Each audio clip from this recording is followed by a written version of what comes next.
आमच्या आई बहिणीला हाणता त्या टायमाला तुम्ही हसाता दातडं काढिता गृहमंत्री असून। बोला पाटील साहेब। काय आता तुम्ही SIT चौकशीची मागणी केली होती, ती अध्यक्षांनी पूर्ण केलेली आहे, त्यावरची काय प्रतिक्रिया? आता तुमच्या सगळ्या आंदोलनाची SIT चौकशी होणार। चांगलं आहे ना, ज्याला भेऊ नाही त्याने कशाला भ्यायला पाहिजे, बिनधास्त करा। आणि तुमचीही होऊ द्या, सगळ्या मंत्र्यांची सुद्धा होऊ द्या, कोणी कोणी काय काय षडयंत्र असले तुमचीही होऊ द्या, अर्धवट करू नका। आणि मराठा बांधवांना सांगतो मी आधीच सांगितलेले, कधी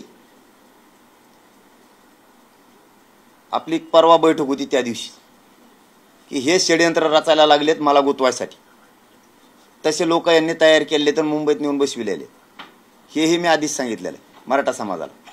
त्याच्यानंतर मला काय बोलायचं ते मी बोललेलो आहे, त्यापेक्षा सरळ सांगितलं तू इकडं काय षडयंत्र करतो, मीच तो आहे घरी येतो चल, हे सांगितलेलं आहे मी। कारण हे मला गुतविणारच होते, कारण मराठा समाज यांच्या पूर्ण विरोधात गेलाय आरक्षणासाठी। मग स्वतःच्या लेकरासाठी मराठी विरोधात नाही जाय, तो यासाठी का तुला मोठं करायसाठी? आम्ही घातले ना 15-20 वर्षे आणि मागचे बी 50 वर्षे म्हणजे 70 वर्षे एकूण तुम्हाला मोठं करण्यातच। एवढा निर्भीड आणि निष्ठावान यांना आंदोलक भेटला नव्हता, म्हणून हे माझ्यावर सगळे जळायला लागले, म्हणून ही सगळी टोळी एक झाली।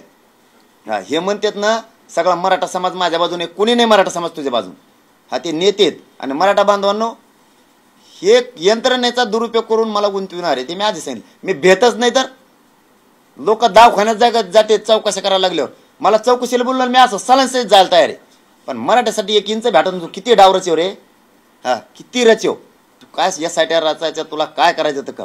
मी ह्या मराठ्यांना OBCतून आरक्षण दिल्याशिवाय हटतच नाही, तुम्ही न टिकणार आहे आता, चुकीच्या मागण्या करतो। आमच्या आई बहिणीला हाणता त्या टायमाला तुम्ही हसाता दातडं काढिता गृहमंत्री असून। आज किती वाईट वाटायला लागलं आता स्वतःवर आल्यावर। मी माझ्या जातीकडून बोललो, माझ्या माता माऊलीला मारलं तिकडून बोललो। दुःख या गोष्टीचं आहे की अशा प्रकारे कोणी कोणाची आई बहीण काढेल। म्हणजे आपण छत्रपती शिवाजी महाराजांचं नाव सांगतो,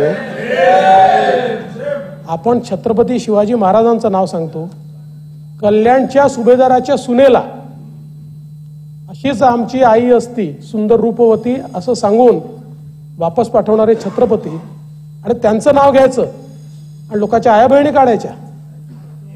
पण अध्यक्ष महोदय, माझी त्यांच्याबद्दल तक्रारच नाहीये, माझी तक्रारच नाही त्यांच्याबद्दल।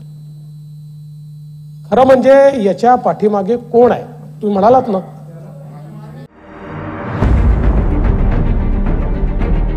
CEN न्यूज, देश प्रदेश की ताजा तरीन खबरों के लिए CEN न्यूज को सब्सक्राइब करें और रहें पल पल की खबर से हर पल बाखबर।